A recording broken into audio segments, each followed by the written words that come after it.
Well, welcome everyone. My name is Jillian. I'm the program manager for Climate Group North America, and happy to be part of this discussion today. So I want to go ahead and introduce our speakers today on the panel, and I'll start with Shonali. Hi. You want to say your name and your role? Hi, my name is Shonali Palacios. I work for the Environmental Protection Network as our Community Outreach Associate for EPA Region 7. Tom? Hi, I'm Tom Peterson, and I work with the Center for Climate Strategies. Bill? Hello, good morning. Thanks for coming. I'm Bill Brown. I'm the Assistant Director for Strategy and Engagement for the Environmental Resilience Institute at IU, and I run the Indiana Resilience Funding Hub. Great. And I'll go ahead and pass the mic over to Shonali. She wanted to introduce the Environmental Protection Network. Yes, absolutely. I'm sorry. I find it really hard to speak while I'm sitting down. I think mostly because I wave my arms around so much, so I won't be standing. So hi, I just introduced myself. My name is Shonali Palacios. I work for the Environmental Protection Network. A little bit about me is I'm originally from Washington, D.C., where I was born and raised. But I, over the past 5 years, have been living in St. Louis, Missouri, which is where I'm based and where I work for EPN. And like I said, I service Region 7, so that's Iowa, Kansas, Missouri, and Nebraska. A little bit about EPN. Wow, we didn't practice this. That was a perfect slide change. A little bit about EPN is we were founded in 2017, basically as a direct response to the mass exodus from EPA that was happening at that time. So a lot of these kind of disgruntled former EPA employees came together to form the Environmental Protection Network. It's since grown. It started off with, in the low hundreds, and now we're at 600 plus. We call them EPA alumni who serve as volunteers in our network. So these are people who used to work for EPA. They're no longer affiliated with the agency. They've subsequently either retired or they're working in just a new job that's not government affiliated. And we find they bring a very unique perspective of somebody who's on the other side of the glass, so to speak, to the community groups that we work with. So originally EPN started off as kind of a EPA watchdog type situation. We were providing commentary on things that the EPA was doing. As the administration transitioned, we found the demand for what our work was most helpful for also changed. And now we've shifted our focus to our pro bono technical assistance program, which is where I work. And the idea of this program is basically just to bridge the divide between the frontline communities we work with and the government. Obviously, there's a lot that gets lost in translation when government is talking to normal people, and we're trying to make getting to contact the government more accessible and also applying to government programs more accessible. So our volunteers who are former engineers, scientists, and lawyers help navigate regulations, data policies, and various funding opportunities, which I will get into a little bit later. This is a map of our regional associates. As you can see, we're a national network, and you can see these very grainy pictures of me and my colleagues. You see me in Region 7. This map is slightly out of date because I'm excited to announce we just hired someone to work in EPA Region 5. So my poor supervisor, Davina, is no longer managing 3 EPA regions. The end goal is, of course, to have 1 or more associates working and servicing each EPA region. These bullet points are various types of assistance. I want to start this slide with the quick addendum that we really try and meet communities where they're at. We're a very small organization. We have 25 people on staff, and then we have this massive volunteer network. So we're pretty nimble. We're able to kind of adjust to the needs of the day as we see them. So that said, these are examples of technical assistance that we've given communities in the past. So translating government documents into just normal English is one of those things. Helping to navigate regulatory and grants programs, again, which everyone wants to hear about, and I'll get into a little bit later. We assist communities both interpreting permits and being able to provide commentary on those permits, identifying individual contacts at agencies, which sounds like a very small thing. A lot of the volunteers in our network know and often trained people who are working in EPA offices right now and are able to connect our frontline community leaders with people in those offices relatively quickly in comparison to kind of the normal process where you go on a government website find somebody and then get pinged around to like 8 departments before you find the person you're supposed to be talking to. Outside of our volunteer network, as EPN, we also just try to be a connector group. Obviously, and you know, you can see by this conference, the space of environmental technical assistance is relatively saturated. We know that, and we're not trying to reinvent the wheel over and over again. So we try and make it our business to know who does what and to know who can fill our gaps. So we don't do a lot of legal work. We're not able to help in legal proceedings. For example, our volunteers can't testify. We've partnered for Lawyers for Good Government, so they can help kind of fill some of the gaps that we're not able to. Similarly, we've partnered with like the Midwestern Climate Collaborative and the REAMP network, all to just information share and make sure that when we all produce resources, we're not just remaking them over and over again, and to make sure that if there's something we can't do in-house for a community group that comes to us, we'll be able to refer them out to some sort of technical assistance rather than sending them away empty-handed. And yeah, I'm about to get a little bit into our general grant assistance. So I probably don't need to tell the people in this room, we're facing an overwhelming opportunity now from the Inflation Reduction Act. I talk about it so much, actually. It's one of the most significant government investments in climate that's really ever been made.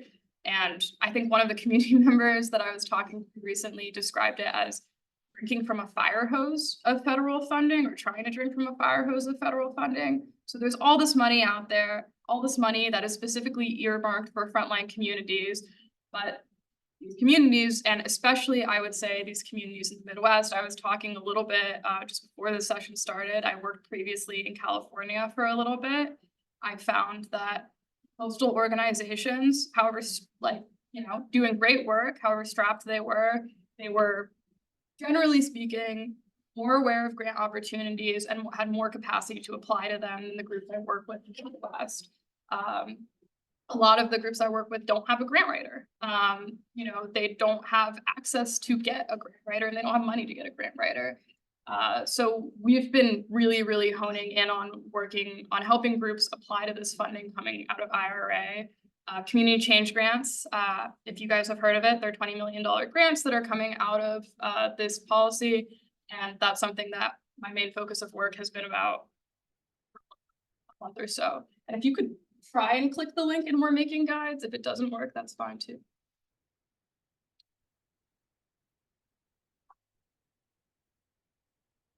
So our volunteers are able to help with this grant process in 2 ways. Basically, at the beginning of the process, in terms of idea synthesis, when we work with communities, our volunteers, who again, were former like people who were looking at these grants at EPA, are able to help say, okay, we're going to talk through your ideas and decide what's going to be more or less competitive. And then on the back end of things, they're also able to review a written grant and say, okay, maybe you need to add more quantitative data in, or you should emphasize these certain parts of your project narrative, all towards the end of making the grant application more competitive. Specific note is that we don't do pen to paper grant writing. A lot of groups need it. Unfortunately, we can't provide it. But in-house, we do try and provide those application guides. Sorry, back to the application guide. Yeah, so, actually, that's perfect. So my colleague, Kathy Pope, who's kind of a genius with this stuff, makes these step-by-step grant application guides to basically try and break down the really complicated grant application process. Community change grants would be the primary example that I would use. So this is a grant that's supposed to be accessible and led by community-based organizations.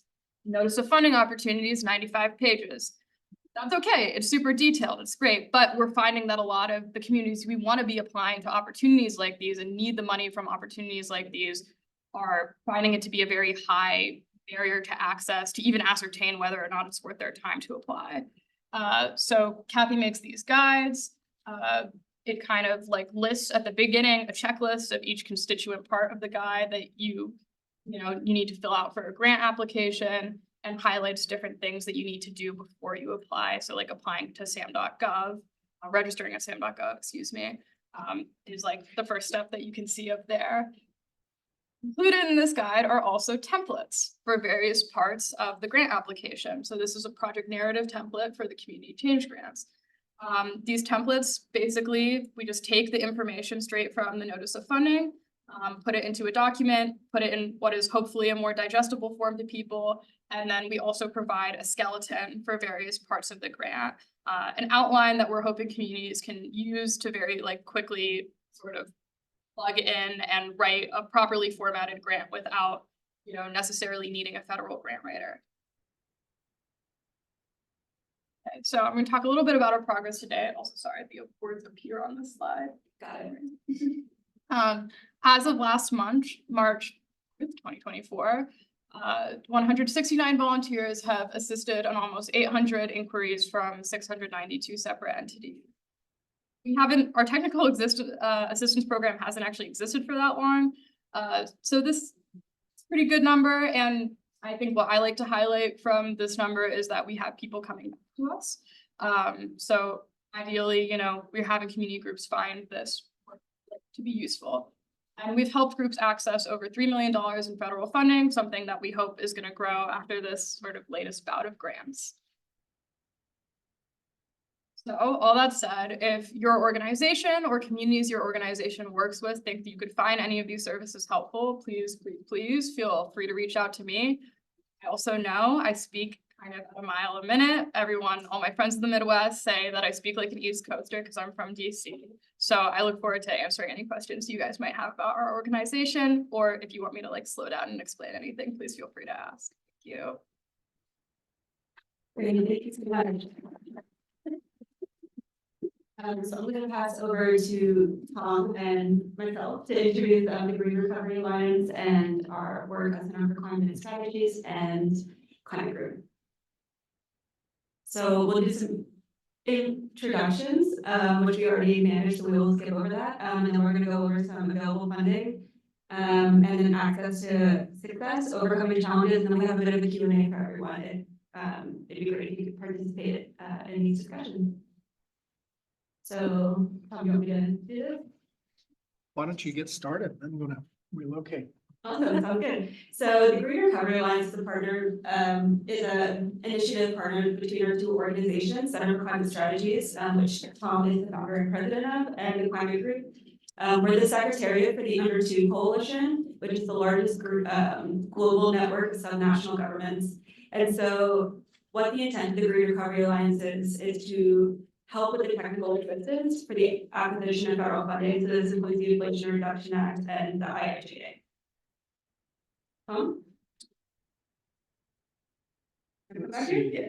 It's the best place. So the Center for Climate Strategies is a nonprofit organization. We were formed 20 years ago and we were formed specifically to help in the United States with state and local governments and their stakeholders to work together to try to develop solutions to climate change that are really based on a combination of things. They're based on people working together through collaboration. They're based on fact analysis, and they're based on the intent to develop things that can actually implement, as well as reaching ambitious climate goals, but other really important things at the same time, economic, social equity, things like that.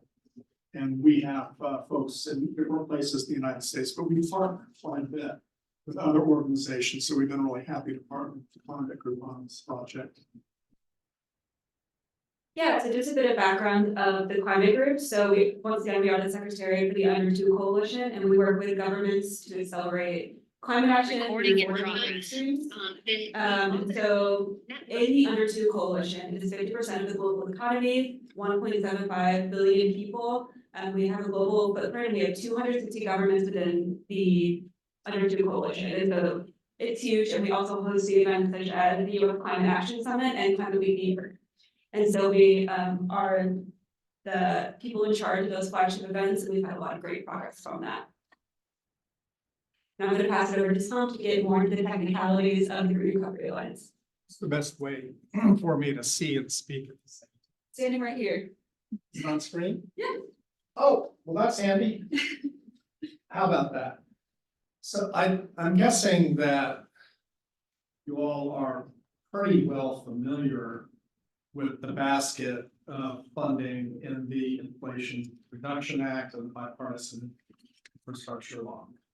Okay, So I'm not gonna spend a whole lot of time on that, except just to kind of refer to what's there, because then I thought maybe it'd be helpful to kind of find out how that's been going for you and where possibly it would be helpful to get some support for next steps. And last presentation was a really helpful start on that, I think. So the CPRG, and it's in a really interesting spot right now because the first phase, I'm going to be careful about the semantics because the program is going to change some of them. The first part of the planning grant program, the priority climate action plans, ended at the beginning of March, and then in association with that, the implementation grants for partial funding for that closed April 1st. So now we're in this additional phase of planning for that program that runs through the middle of next year. We'd like to circle back because there are opportunities that are fairly open in this next period of time under this program area for the states and the metropolitan areas that are involved in it. And this is a little bit like a ball of clay. It's going to be based on what folks decide to do with it. So there's some real opportunities. I think we'd like to maybe unpack that a little bit for you. In addition to that,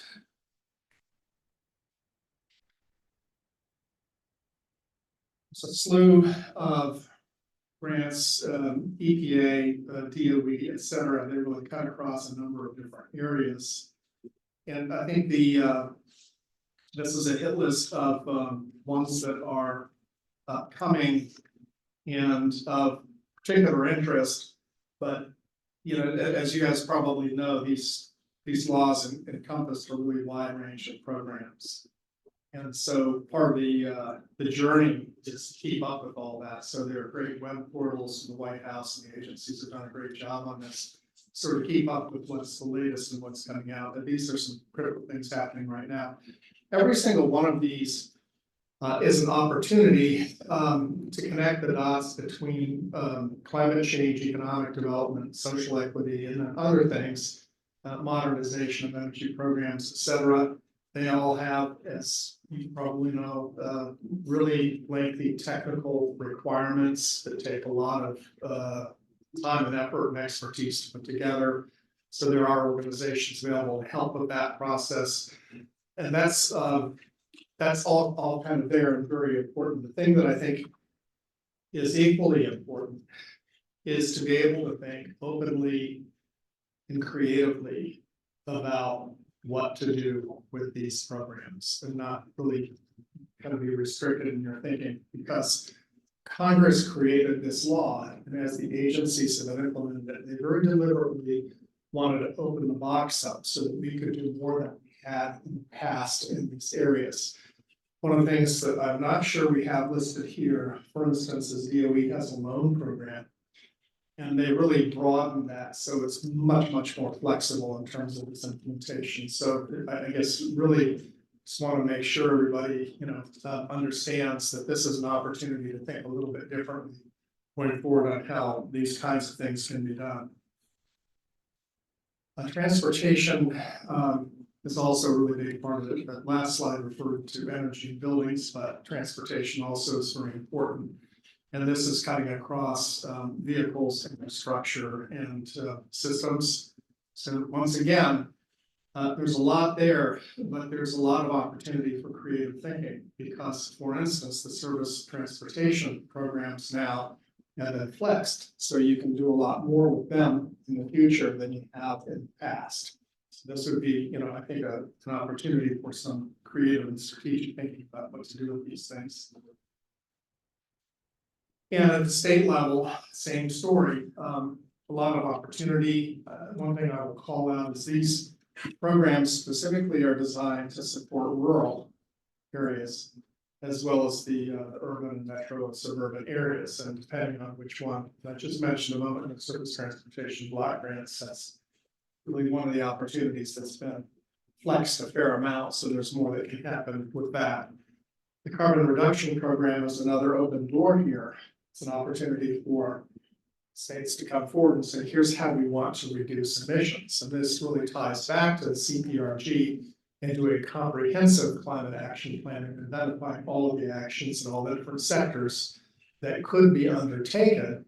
And there are other sources of support for that same planning and assessment kind of activity. So it's not just restricted to one program and the CPRG, it's tied into other areas. And in fact, what I would encourage folks to think about is the CPRG being used to develop a comprehensive climate action planning platform that can induce these other programs in terms of supporting the activities that are identified in that planning and assessment process. For whatever reason, it's not happening in CPRG, can happen through other means as well. It's really important to develop this planning and assessment platform to be able to use to chase all of these different grant opportunities because they all require measurements.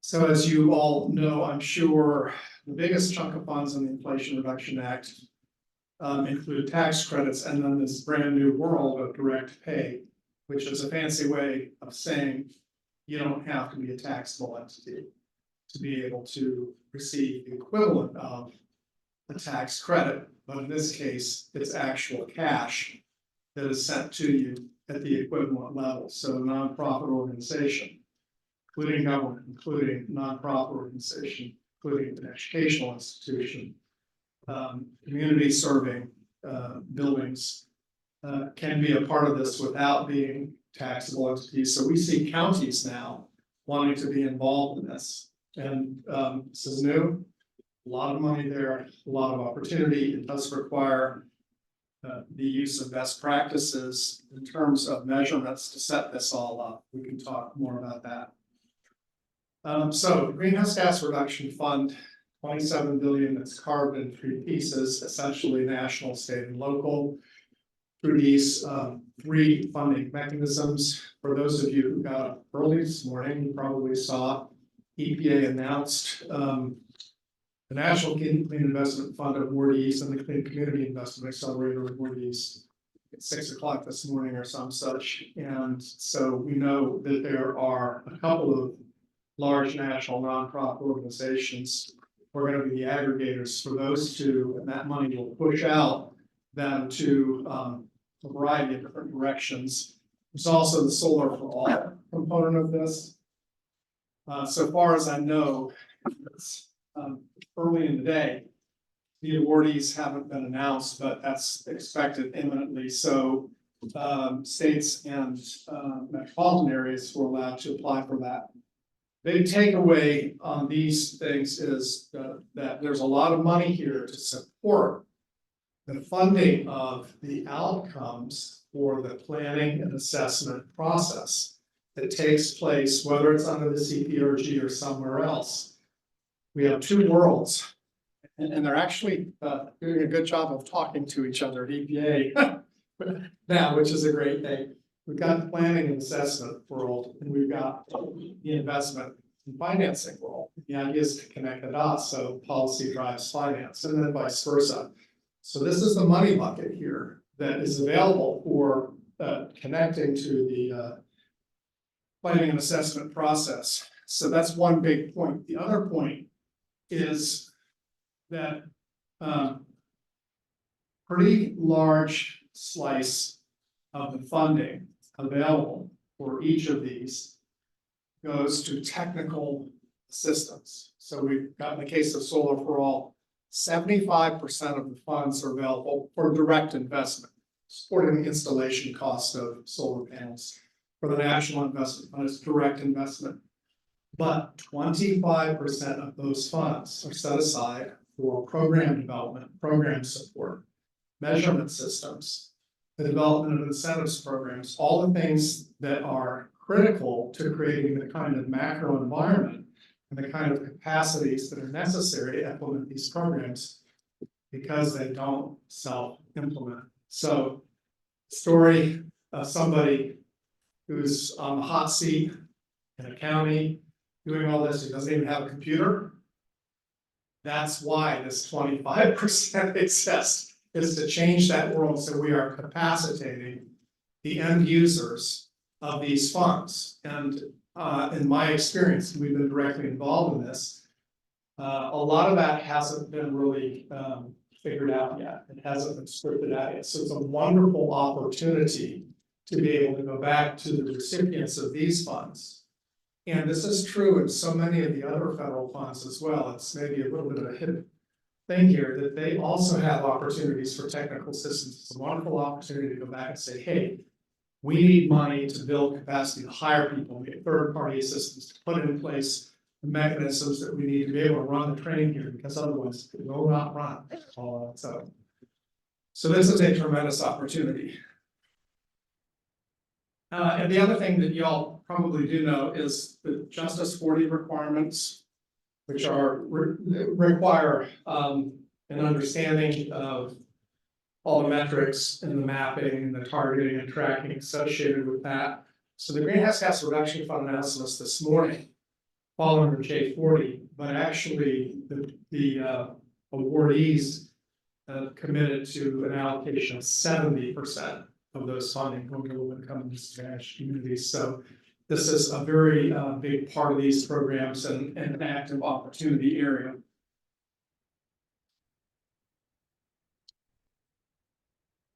So I think a lot of different organizations have been helping with applications. A lot of organizations have been going through that process, and we're at the stage where there are some, significant lessons learned and places to start in terms of what we do next. Collaboration really has been essential. Connecting the dots between broader policy and program planning in specific projects. And that's what you have to do to raise money. You have to get specific. So that's really what's happening here. And that's a lot of work. So a whole lot of work. We do as an organization a whole lot of policy and planning work that's implementation driven, but it's not fully appreciated what's under the hood until you get there and you have to do an application that buttons down, X number of projects, each of which, has measurements associated with it. Getting everything aligned so that planning and projects and programs are all heading in the same direction. Stakeholders, I think, as part of collaboration, are really essential. Measurement systems, being able to predict, being able to track. Really, really critical. It's an area we specialize in, both in terms of teaching and training, capacity building, but also providing direct technical assistance to do this. And then moving things to budget. So 3 big dots that have to be connected are policy, budget, and finance. We chart new policies and programs like through the CPRG. They need to translate into funding that is mobilized with a reserved line item in a budget.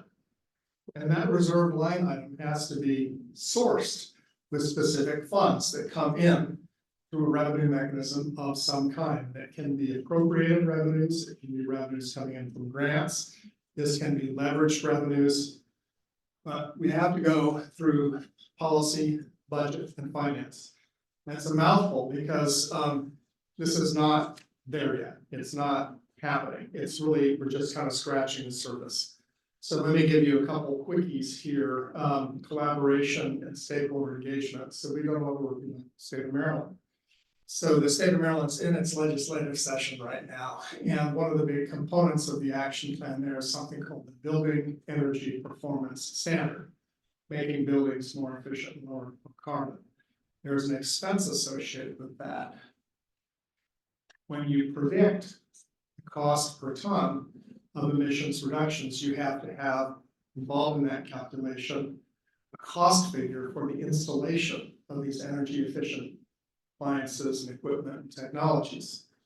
And those numbers are sensitive to the private business community who is going to be tasked in implementing them. And if you don't get them right, you can hear about it. So what happened 2 days ago is that a little bit darker than night in a budget maneuver, the Building Energy Performance Standard in the state's new big state climate action plan has essentially been vacated for lack of agreement on the cost figures that went into the installation costs for these things. And it's, we'll see what happens when the dust clears, so it may get sent back to the drawing board with the direction to go back out, work with the business community and the installer community to get agreements on these costs, and then you can come back and tell us what we can do here, because we don't believe the costs you have right now. Yeah, it came from national lab modeling and all that. The legislative level, it's all about home cooking. This is not what the folks back home agreed to. We need you to go back and work with them. That really gets to the stakeholder engagement, and it takes more time and effort to do that up front. But it's the save now, pay later plan. I mean, you know, if you do that up front, it saves you a lot of headaches later. So that would just be kind of one example here. I mentioned also in terms of budgets and where money comes from, one of the big advantages of this new national green banking effort is leveraging, bringing private funding in to help with this. So the rates that they are setting in terms of private funds that match state, local, and federal funds that come in the door 7-to-1. Now, this is a very new world we live in. If you can leverage every dollar you spend from public sources, $7 from private, and you need a green banking mechanism to do that. That's the case, though, at the state and local and metro level. Suddenly, it's a game changer here in terms of opportunities to implement at full scale with levels of funding that we really honestly couldn't dream about before. So really exciting opportunity. Anyway, I think I'm going to stop there, and maybe there's a few things we could talk about, and I'm going to let Jillian sort of lead this. Yeah, absolutely. So I'm not quite sure how many government folks are those that are working on applications. If I could just get a raise of hands. Awesome, that's actually fantastic. So it would be great maybe if someone would be able to discuss where they are in the current application process, or how the process has been in terms of accessing federal funding. And no 4-letter words allowed. Yeah, absolutely. Technically, I'm not governmental, but I'm a nonprofit that works with the local governments. But yeah, we've got about $1 million so far with the air quality monitoring opportunity, and now I forget what it's called, but the EJ climate adaptation planning. And yeah, it's been a lot of work, but that's 2 out of our 3 federal proposals we've got funding. So we feel we're on a roll. Yeah, that's great. It just takes a hell of a lot of time. Whoops, you say no. It takes lots of time to put it all. That's also a 4-letter word. We'll put that one. Okay, right. It's a lot of work, Yeah. a lot of partnership building, but luckily we had about the foundation of that already. And yeah, and thankfully, you know, especially in our position, you know, formerly we were just a service provider for local governments. Now we're leading the effort on all these things and getting them to sign on to our projects. And so it's made us really the leaders. Would you mind introducing yourself and Yes, Michael Brown, Ecology Action Center in Normal, Illinois. We're the sustainability agency. Anyone else want to share? Sure. Chad Laux, I'm a professor at Purdue University at Boston Lafayette, and part of the Institute for Sustainable Futures. So this institute has about 300 affiliate faculty. We have a number of communities, which are centers. I'm a co-lead of what is our sustainable communities. So how we do it is we'll see funding opportunities come in.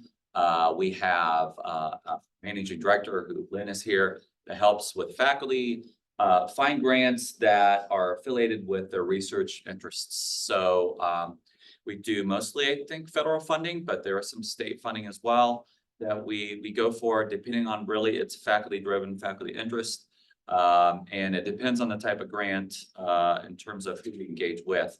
So some are what's called co-production, which is having a community of interest to co-create the grant and progress grant work towards the goal.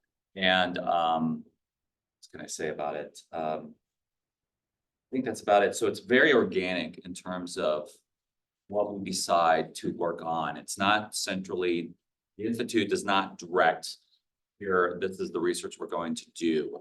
What the Institute does is it brings interested parties together and let faculty decide which kind of grants they want to sustainability. So.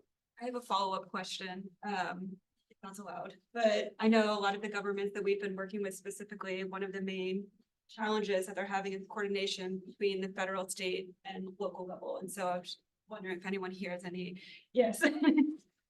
Mandy LeBrier, I'm with the Heartland Environmental Justice Center.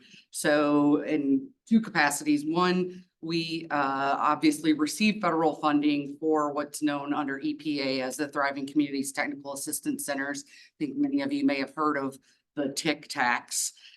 So Heartland Environmental Justice Center is the TIC tac for Region 7, which in full disclosure, EPN is a partner of HEJC. So we received $10 million from the EPA to stand up the center, as did all of the other TIC tacs across the country. So Region 5, I believe, has 2. So anybody in Region 5, please feel free to reach out to Shanali or I, and we can connect you with those TIC tacs if you haven't already been in contact with them. And then in the second process of HEJC, our job is to serve as that gap filler, right? To try to connect communities directly to federal funding where it's applicable under a variety of different agency grants, and then help with coordination with all stakeholders. So we're listener first at the community level, and then gathering stakeholders. And I'm really getting into what I was going to talk about this afternoon, but that's our role. And I think in addition to trying to make those connections for federal access to federal funding, then we're also identifying where the challenges for communities for specific climate action projects still exist, and how we can try to help address those barriers. Because we too cannot write pen to paper under our grant, and I think that was some misinformation originally about what the TIC tacs were going to be able to do, and so that is now being communicated widely that we cannot do that, but we are trying to identify partners, volunteer, pro bono, that can work with communities, nonprofit organizations, community-based organizations to help them access that funding. But I have lots of questions for you two about this as it relates to that. Absolutely, we can follow up. I think I already messaged you about a bilateral, and so, yeah. But anyone want to discuss the current progress? Before you do that, I'd love to follow up. Also have lots of questions and are working actually with one TikTok that kind of trying to sort through some things. So we'd love to talk to you. Also interested in talking more about the role that universities can play in terms of supporting not just research and education, but technical assistance, and moving to the stage where you're helping with community engagement and community capacitation on this. Yes. Very much would love to. I guess our next speaker is going to tee that up and walk through that, but that's a big area. And as that happens, one thing that I think I didn't mention here, but we'd be interested in knowing, buried in these grants is this word called resilience. But it's a bit of a tip of the iceberg, because so much of what these have been designed for is climate change mitigation, which is getting junk out of the air. But the truth of the matter is that we've got a lot of work to do just to adjust to climate change through adaptation. And we think there are some unrealized opportunities within these federal funding buckets to be able to mitigate and adapt at the same time. Would be happy to sort of hear what you guys are already doing in that area, and then offer thoughts about how that could happen, so we're not forgetting that when we look out the window, we've still got work to do right now. So anyway, I hope I didn't steal your thunder for your next one. We need more of that thunder. But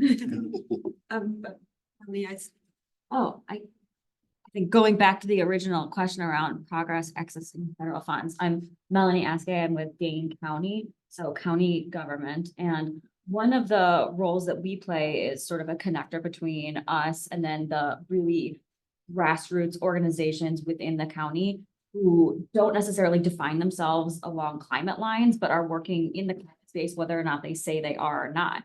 So home efficiency or HVAC installation or outdoor recreation, like all of that space is a climate space.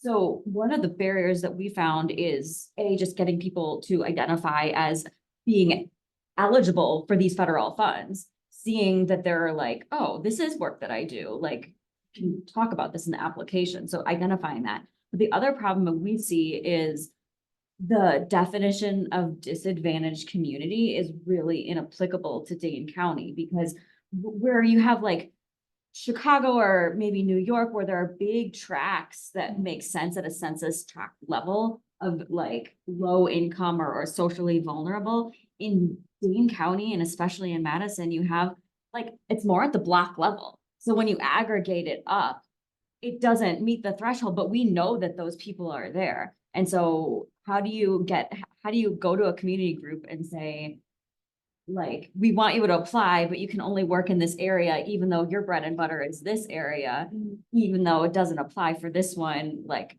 so it's sort of a disconnect between the federal government and what the grassroots are seeing, like in their own neighborhoods. Definitely, we had the same type of conversation with Northern Virginia. A very similar situation where those communities do exist, but on paper from the federal regulations, it's necessarily applicable. So I know you were quite. Yeah, well, and Yeah. that's gone into kind of next generation stuff. So something that we'd be happy to do a discussion sidebar, whatever on mapping. So we've got CGEST and we've got federal maps, but you lay them down, it's like, well, that's not exactly us for a bunch of different reasons. So there's that issue. And there are different ways of looking at how you calculate, the low income and disadvantaged community. But the other thing, so I'm a part of a new program at George Mason University. We're building climate resilient communities in Virginia. We're doing this under a National Science Foundation grant.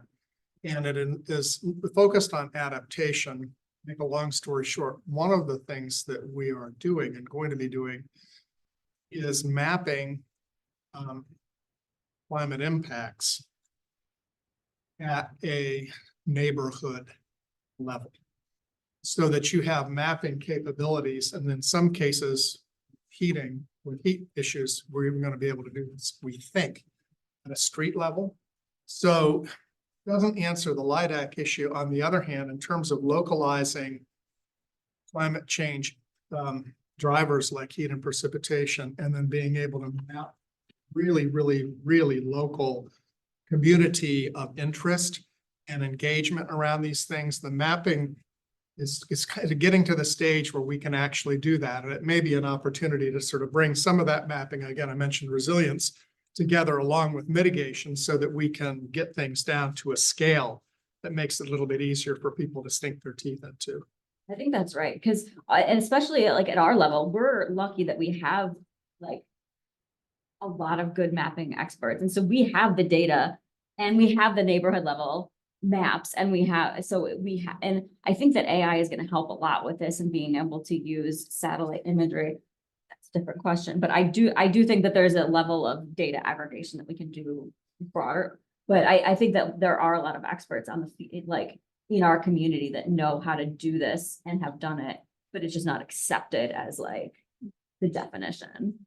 And just the final note, I would agree and add that sort of the watchword here is translation. What I'm seeing is the need for focus on translational work.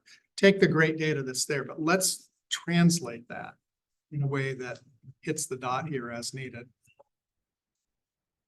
Anyone else like to comment on the progress? Yeah, I'd be happy to. Haley Griffey, Climate Resiliency and Sustainability Officer with the City of West Lafayette, Indiana. The city of West Lafayette, Indiana. So about an hour north of here. First, just as quick background. So our community, in partnership with the City of Lafayette and our general Tippecanoe County, developed the Greater Lafayette Climate Action Plan last year in early January. So we're relatively new in our climate action journey. However, I did want to shout out again, without going too much into depth, pretty much our first step was trying to identify what opportunities were available for funding. And with relatively low capacity with our cities and county, how we can access at least like low hanging grant opportunities. So first we did work with the Indiana Resilience Funding Hub, and they were able to help us identify smaller scale grants that maybe one or two people could manage. For there, we identified some. So one of them being the Energy Efficiency and Conservation Block Grant Program. Through this opportunity, we were able to identify a lot of stakeholders in the area that weren't even involved in the climate action planning, but we realized played a really key role in not only mitigation, but also adaptation. So we're trying to continue on both of those tracks through this grant process. And also to make sure that these stakeholders stay involved. I do host an IRA implementation group meeting once a month, which is really interesting. We have stakeholders from both cities, the county, K through 12 schools, also a higher education institution, which is Purdue University. So we are able to stay up to date and identify these funding opportunities, but it's just becoming difficult for us to identify how we can build capacity. Because it's most of the time it's city staff who already are doing 80% on one thing. Maybe they only have like 2 hours a week at most to dedicate to applying for grants, to managing, reporting them. So we're just trying to figure out how we can build capacity because we know what's available. We know what's relevant for us. We can tie it back to our cap, but we can't identify who has the time to actually work through these grants. A common thread that we Shared with a lot of communities as well. Well, and again, I just want to reiterate, I mean, like, that's the purpose of the TIC tax. Yeah. Because on one side, the local government has a capacity issue with lack of staffing, so do nonprofits, so do community-based organizations. And so how can we make that connection for, very constructive collaboration that gets a project planned and then developed when that responsibility lies in all parties. Grants haven't traditionally worked that way. I'd be happy to talk. I'm gonna move on to the next discussion question, which is kind of what we've already been discussing about capacity gaps and building capacity with the local governments. But if anyone else wants to speak on the biggest challenges about accessing these federal funds, I'd be. Lauren Norvell, Climate Action Director for the Evansville Climate Collaborative. I think that I feel we have an office of 2 and we are under a year old. And I think that what I'm seeing is that there's a ton of resources. There's a ton of websites with resources. There's a ton of technical assistance.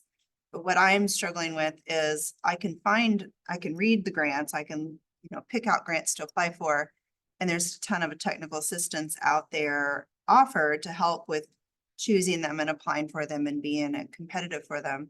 But I think it still comes down to capacity of how much time do I have to actually write a federal grant? I don't have time to write a federal grant, and it takes 80 to 200 hours to really develop a good application. And so what I'm finding in frustration is there's all these resources to give advice, but I don't have any resources to write grants for me. So I think that is the biggest limiting factor. Presenting a small city government, that is the biggest frustration. Hi, I'm Liza Waters. I'm with the University of Wisconsin-Madison. One of the challenges we're having with the incentives is figuring out how to help incentives flow to actual projects. So the incentives will be filed at the state level, and then it's unclear what will go to system, what could go to an individual campus, and what could go to a project. And so it's hard to convince projects to do these activities, even though the incentives exist, if they're never going to receive the benefit. If that benefit will stay at another level. So that's really what we're working on, unpacking how that can be operationalized for a campus. Jillian, you may not know this, but you'll be glad to hear it. We had some conversations in Northern Virginia with cities, counties that were trying to get ready for all this and figure out their way forward. Well, the state started participating in those and took note of the conversations. One of the sticking points that was raised was the incentives question. And, gosh, this stuff doesn't self-implement. It's got to have incentives, but I mean, what does that mean? And who is going to administer the incentives? How do you build this bridge to where you're actually getting incentives in place so you get adoption of projects and all that? The state put in place a roster of consultants to go down the list of the federal awards and figure that sort of information out so that the state would be able to effectively support city and local implementation or more effectively, and it's a work in progress, but recognizing there's a big bridge that has to be built to kind of figure these things out. And they're not uncomplicated because the track record has been, you know, water everywhere, not enough to drink. Lots of money out there. But the adoption rate and the absorption rate has been really low for a lot of programs so far. And what you hear from the cities and counties is, okay, great, you're going to send more money. But the last time that happened, nobody used it. You know, we went around, knocked on every door in the whole world. 2 folks said yes. I mean, is that what we're doing again here? Got to do better than that. So longer story, that's all, you know, it's a complicated thing that's being unpacked. But I guess what I'm saying is the let's smell the coffee thing that happened was, oh my gosh, this is actually a really big technical problem that is going to require some very dedicated effort to straighten out so that we can work effectively with everybody, you know, universities, other, you know, implementing and cooperating partners, et cetera, to do that. This is not something that we can leave to chance. And so I don't know where your states are or where your metros and others are on doing that, and whether there are any other mechanisms that are structured to do that kind of formally. But what we certainly have seen there, and we've seen this in other areas, is the need to go ahead and bite the bullet and say, hey, we got to do this. I go back to the Greenhouse Gas Reduction Fund. That was built into that, not at a high level of specificity, but you know, they reserved 25% because they said there's no way you put money out on the street without a huge support allocation to straighten all this kind of stuff out. And that's now an open door as of this morning that you all can walk through to figure out through that mechanism how to get help on trying to straighten these kinds of things out. I was just gonna add, I'm sorry, I can't remember your name. But one of the things that, I'm Vanessa, I work with the Urban Sustainability Directors Network, or national network, we're national at this point, but what I'm seeing is private philanthropy jump in and fill that gap, right? And it's not happening on a large scale, but for example, we work with Bloomberg a lot, and Bloomberg Philanthropies is now the funder that is connecting our technical assistance to local governments, and then bringing in a grant writer from that local community that can actually do all the concept refinement with us, do all the writing. And Bloomberg's giving us, or giving that grant writer a pot of money to see that project through, right? And their goal is mainly to uplift their initiative, the Bloomberg American Sustainable Cities Initiative. But the way they're doing that is providing grant writing and serious, like, you know, pedal to the metal support to get those cities federal funds, and they're filling that gap. So I think private philanthropy can actually, which they tend to do sometimes, is put their money in that space to say, okay, federal government has all this money, local governments are having a hard time actually taking advantage of it, and they don't want just 2 cities or 6 cities to do this well. And philanthropy is coming in and saying, let's give you $25,000 to write that community change grant. Let's give you another $25,000 to apply for track 2 after that, because it ultimately is a good marketing system for them to be able to say, wow, we're successful. We have these 25 cities in our program, and we help them get X amount of federal funding through writing the, like, having local grant writers write their grants.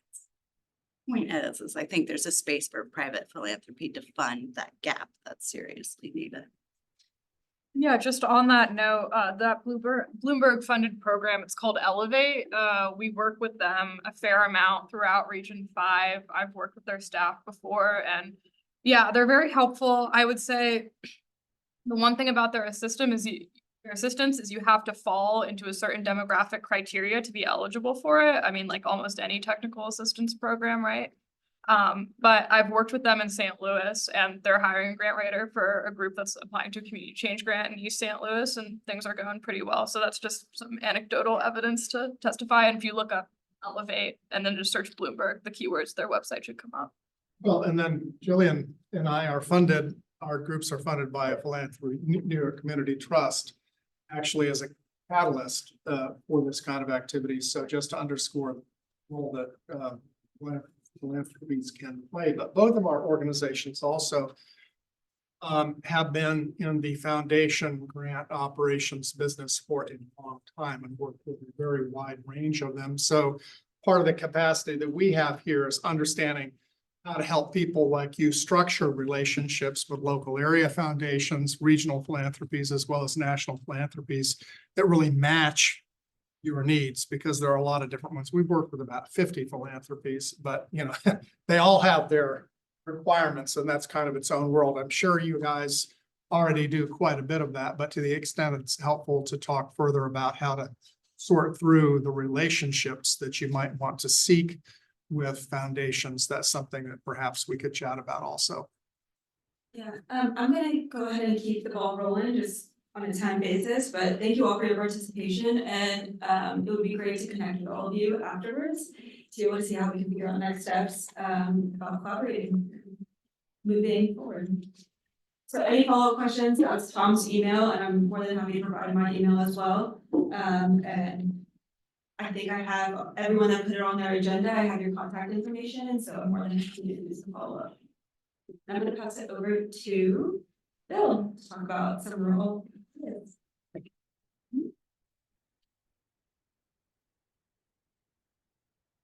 Good morning, everybody. I'm learning a lot already. I hope you are too. I wanted to kind of extend our poll of the audience here. So we have some city government people, hold up your hands. County government, state government, federal government, higher education, Wisconsin, Purdue. Wisconsin also.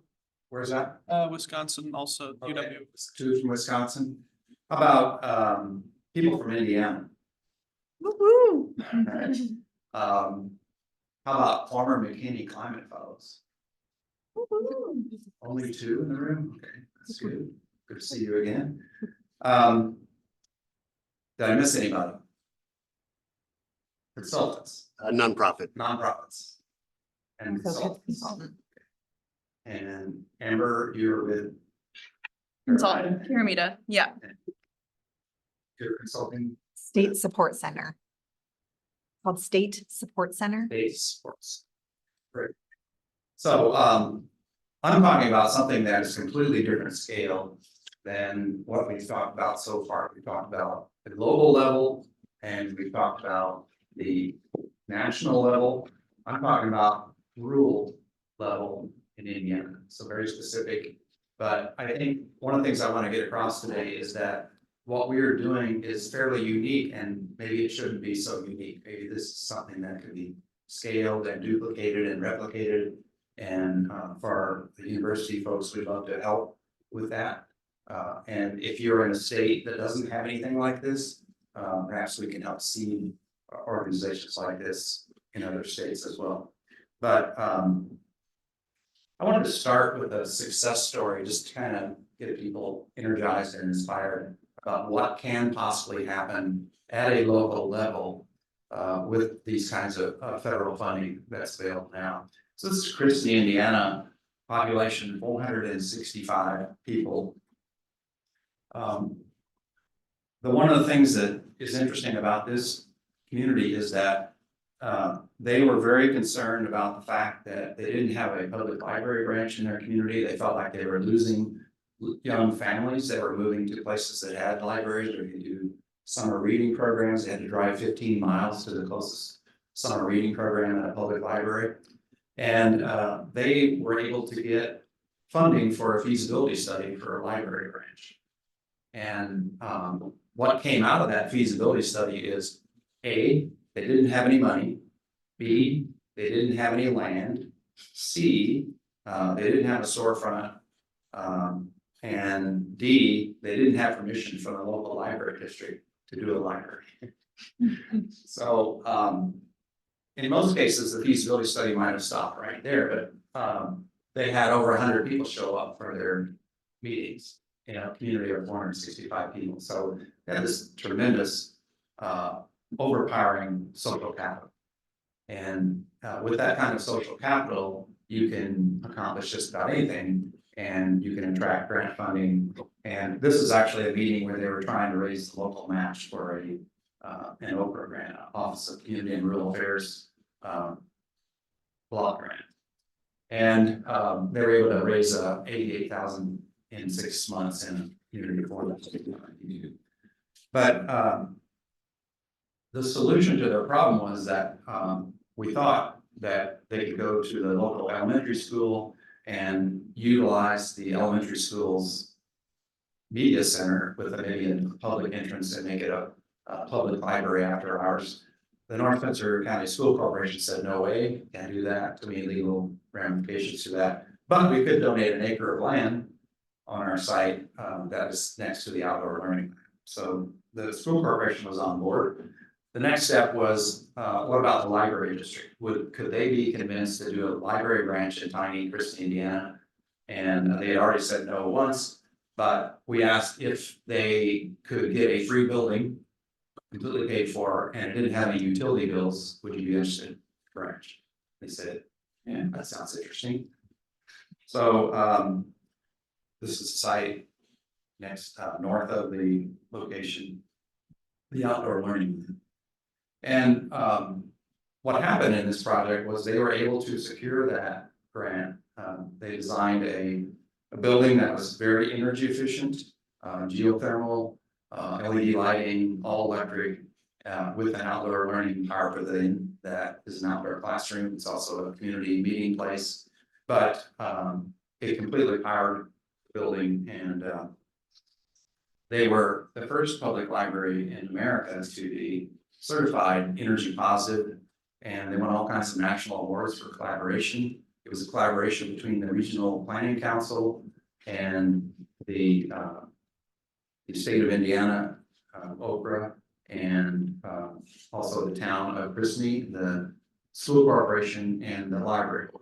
So this is a perfect example of how a collaboration can come together to create something that seems impossible. But the impossible library actually did happen. It uses 57% less energy than a typical building of that type. It also was built for less than a typical square foot cost for a branch library in Indiana.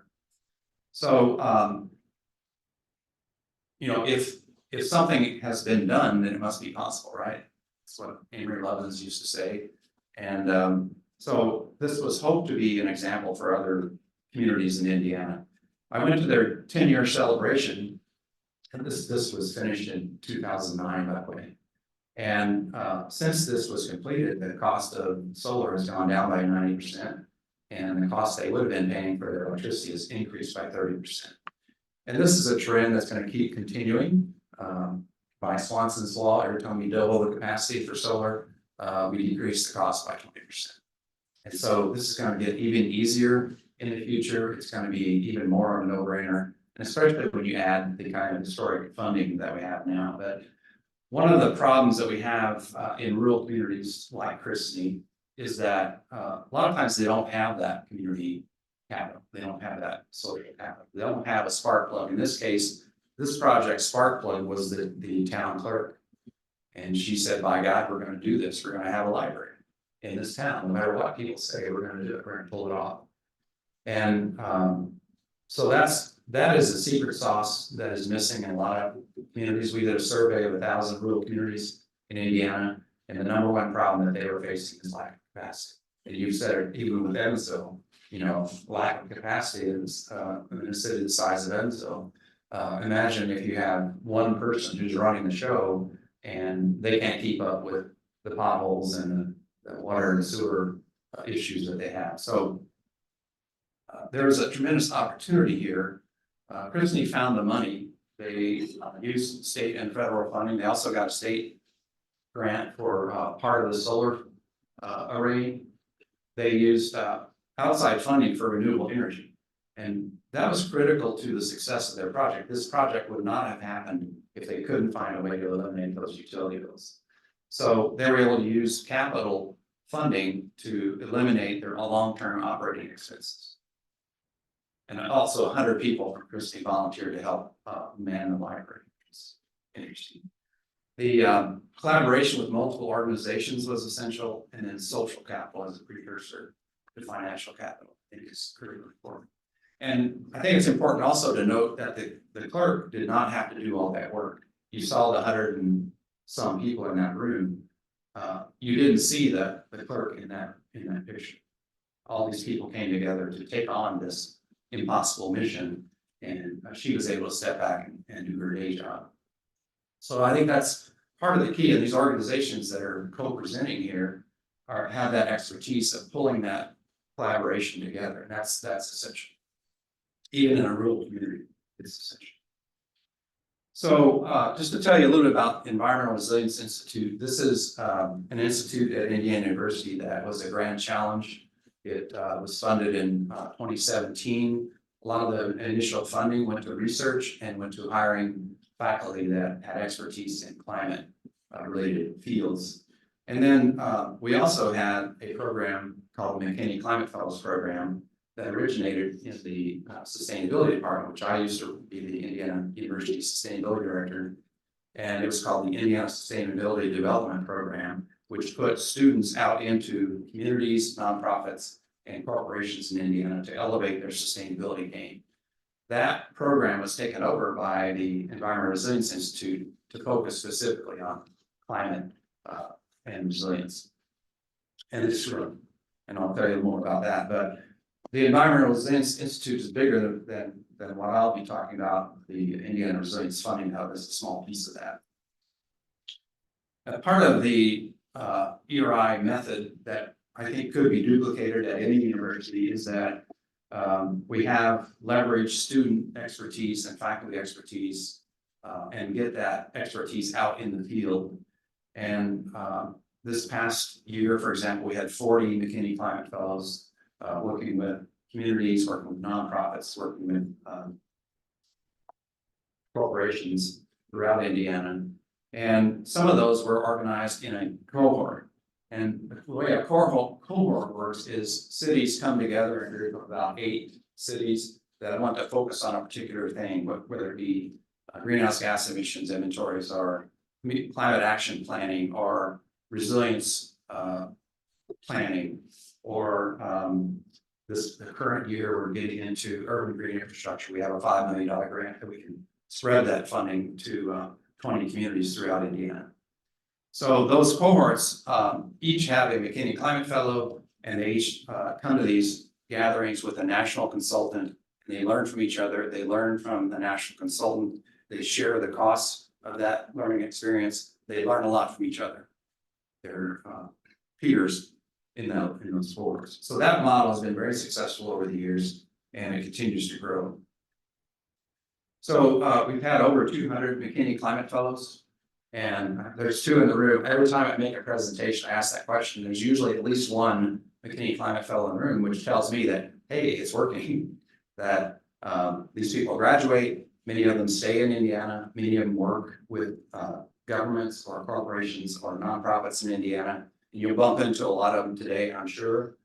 But the retention of that talent in Indiana is one of the goals of the program. And then also providing the kind of training for these students that will help them get a job. Many of them work for the organizations that they did their fellowship with.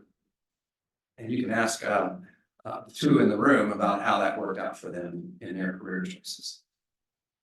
But again, this is a good opportunity for student engagement in communities to build their capacity. Students can also help communities build their own social capacity.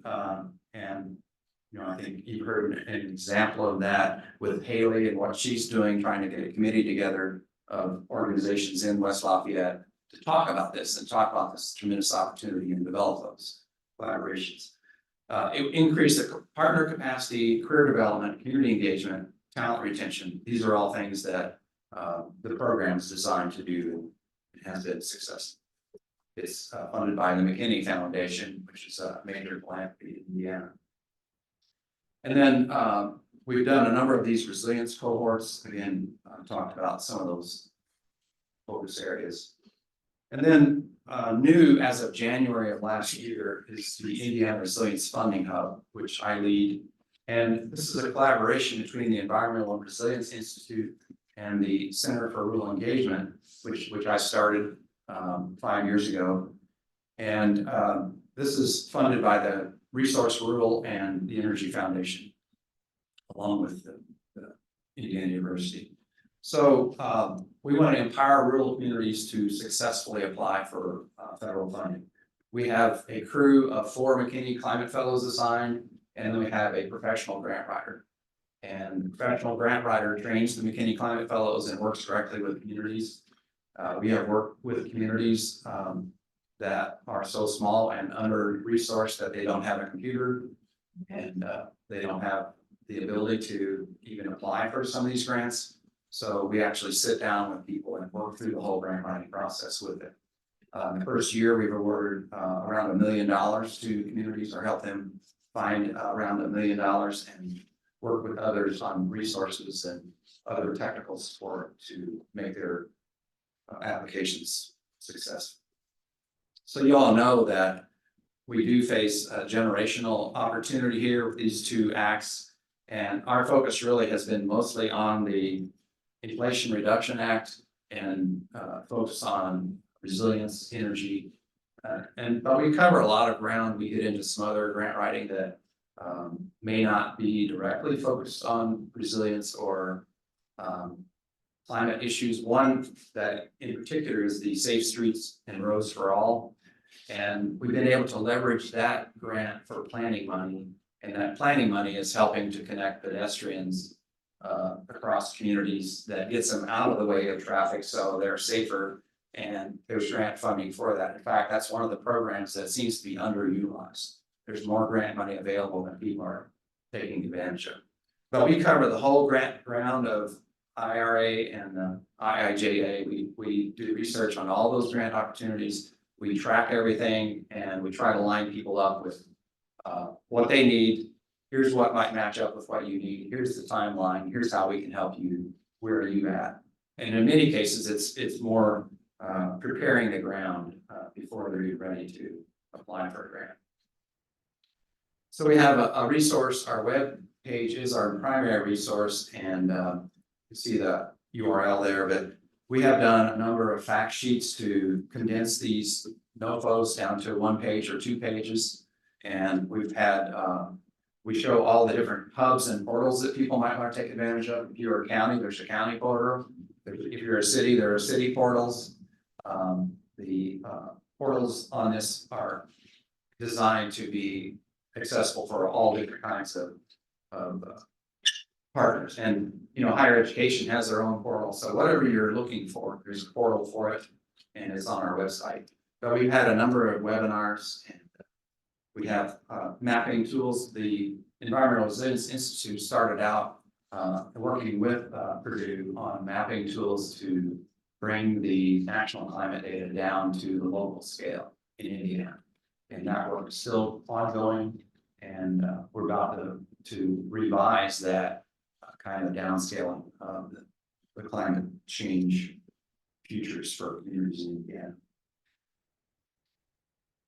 So just to give you some quick examples, Town of Holland, again, this was the community that didn't have a computer. We were able to help them with a $180,000 planning grant. City of Rushville and 3 counties in Indiana, they had 66 fatalities in 5 years. They were also successful getting a planning grant, a $700 and some thousand planning grant for these 3 counties. And we've also worked with Next Level Trails, which is a state program that channels federal funding down to communities for trail development. We're working with a number of entities on energy efficiency, renewable energy. We've tried to stimulate communities to take advantage of their energy CPRG program grant money, which many of them didn't realize they had formula funding sitting there for their needs. Jasper, working with them on a landfill to solar conversion, and we found in this process that there's no state procedure for that. So we're helping IDEM develop a state checklist for how do you go from brownfield to solar field, working with Indianapolis on doing a similar project there, and we learn from them about resources. And so we hope that this will help communities around Indiana. There's 17,000 acres, I think, of former landfills to take advantage of.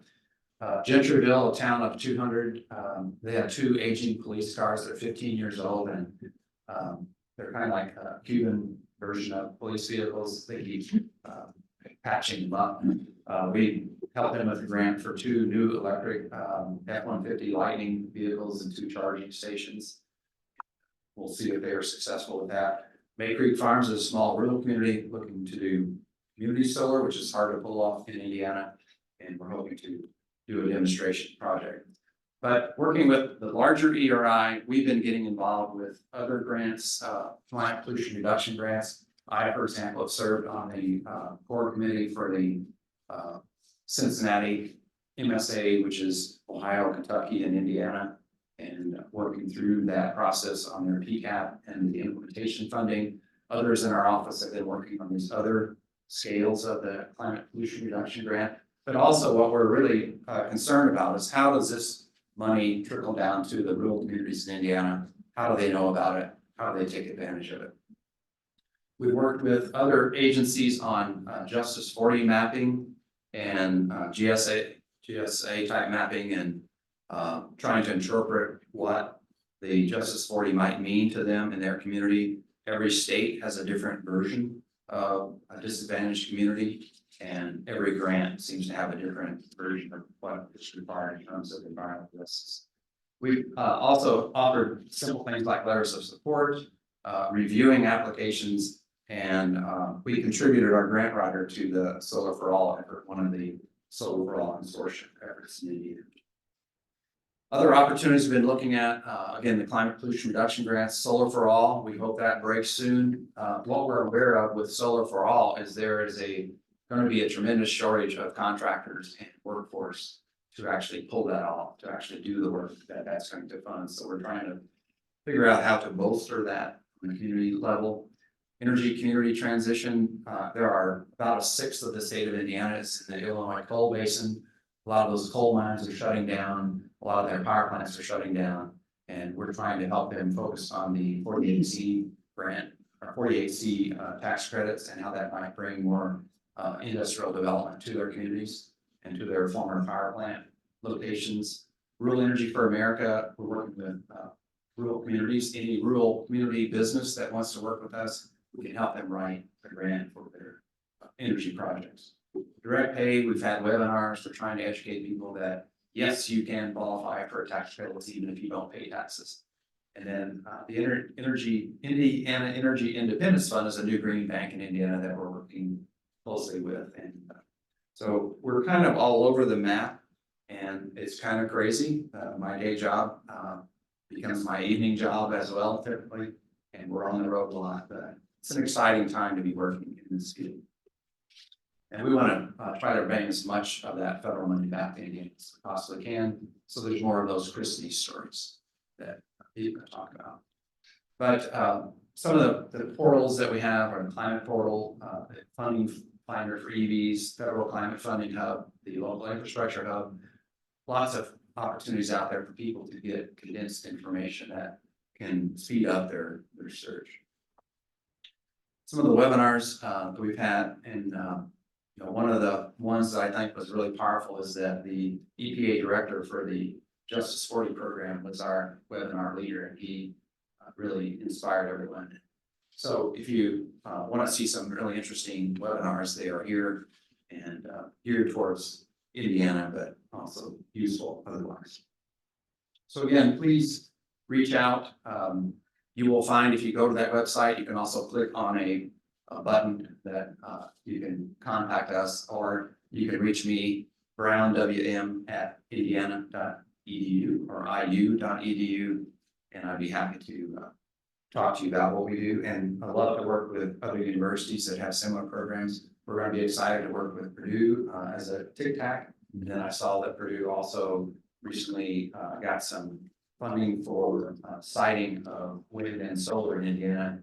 And we have lots of places for you to go into Indiana where there are moratoria that we keep bumping into. So very excited about that collaboration with other universities. And with that, I'll stop and see if we have questions. Yes. Evansville. So I heard a little bit of rumbling about possibly the Indiana Resilience Hub right now. The rural grant writing is just for rural communities, I think 50,000 or less. Is there a plan to expand that? Kind of heard a little rumbling of maybe if there's funding to expand it, it might.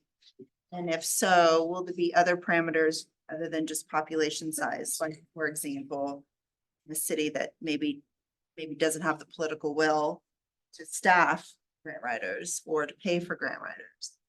Yeah, and you know, we've never turned anyone away. They're over the 50,000 mark, but a lot of times, when we get to the larger cities, we're trying to pull in the rest of the ERI group and see how we can help. And we'd love to help Evansville, and you know, part of that is going to be pulling in groups like EPN and Purdue and other providers of technical assistance that we know are out there, and trying to focus on what it is that you're trying to get done. And so we're not shy about answering the phone for larger cities, and we are working with larger cities on like the community change grants. We're doing one of those with Indianapolis, lead abatement, soil lead abatement. And so we're looking for opportunities to do co-grants with cities as well.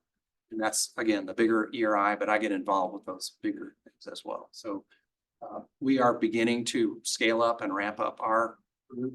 We're hiring.